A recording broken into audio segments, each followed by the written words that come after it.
Hello குட்டீஸ், welcome to Nila's moral story. இன்றைக்கான story, ஒரு ஊரில் ஒரு குரு இருக்கார். அந்த குருக்கிட்ட புதுசாக ஒரு சிஷ்யர் சேர்றாரு. இந்த சிஷ்யருக்கு ஒரு பிரச்சனை இருக்குது. என்னென்னா, ஏதாவது முக்கியமான பணி செய்கிறப்ப முதல் தடவையிலேயே அவளால் வெற்றி பெற முடியாமல் போகுது. இதை அந்த குரு பெரிய விஷயமா எடுத்துக்க கிடையாது. ஆனால் அந்த சிஷ்யருக்கு ஒவ்வொரு தடவையும் குரு முன்னாடி இப்படி முதல் தடவையிலேயே வெற்றி பெறாமல் இருக்கிறது ஒரு சங்கடத்தை கொடுக்குது. அதனால் எப்போ பார்த்தாலும் கவலையோடையே நம்ம இதுலேருந்து எப்படி வெளியே வர்றது, எப்படி முதல் தடவையிலேயே வெற்றி பெறுறது அப்படின்னு சொல்லிட்டு ஒரு கவலையோடையும் ஒரு படபடப்போடையுமே நம்ம இப்படி தோல்வி அடைஞ்சிட்டே இருக்குமே அப்படின்னு சொல்லிட்டு யோசிச்சிட்டே இருக்கார். அதனால் ஒரு படபடப்பு இருந்துகிட்டே இருக்கு அவர்கிட்ட. பதறின காரியம் சிதறம் இல்லையா? அதனால் அவர் எந்த பணியை முக்கியமான பணி செஞ்சாலும் அவர்கிட்ட ஒரு தோல்வி கிடச்சிட்டே இருக்குது. இதை கொஞ்ச நாள் அந்த குரு பார்த்துட்டே இருக்கிறாரு. இந்த சிஷ்யரை கூப்பிட்டு நம்ம பேசணும் அப்படின்னு நினைக்கிறாரு.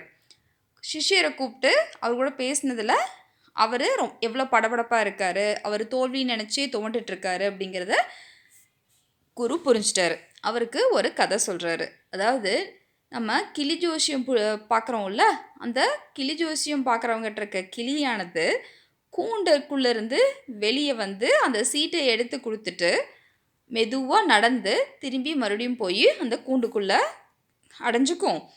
அதனால் பறக்க முடிஞ்சாலும் அது பறக்கிறது கிடையாது.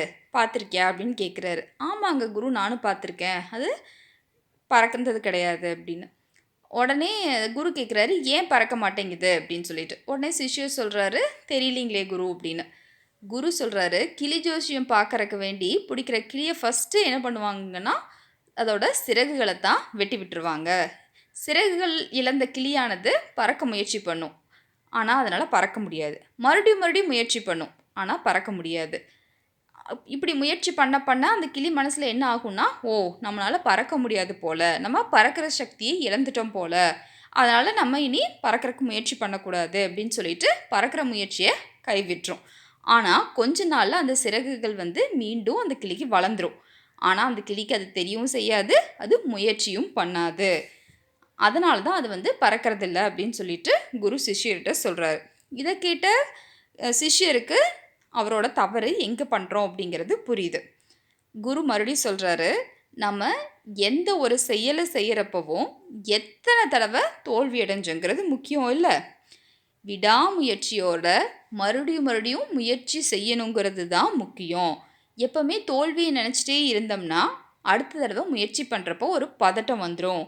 அதனால் எத்தனை தோல்விகள் இருந்தாலும் விடாமல் முயற்சி செஞ்சு லட்சியத்தை அடையிறது மட்டும்தான் குறிக்கோளாக இருக்கணும் அப்படின்னு சொல்லிட்டு சிஷ்யர்கிட்ட சொல்கிறாரு. சிஷ்யரும் விடாமுயற்சி ஒன்று தான் வழி அப்படிங்கிறத புரிஞ்சுட்டு பதட்டம் இல்லாமல் எல்லா செயலையும் செய்யறதுக்கு கற்றுக்கிறாரு. இதனால் அவருக்கு கொஞ்ச நாளில் அவர் பண்ணுற வேலைகளில் முதல் தடவையிலேயே வெற்றி கிடைக்கிது. இந்த ஸ்டோரியிலேருந்து நம்ம என்ன தெரிஞ்சுக்கிறோன்னா, தோல்வியே வந்தாலும் விடாமல் முயற்சி செய்கிறப்ப தான் வெற்றி வரும். தேங்க்யூ.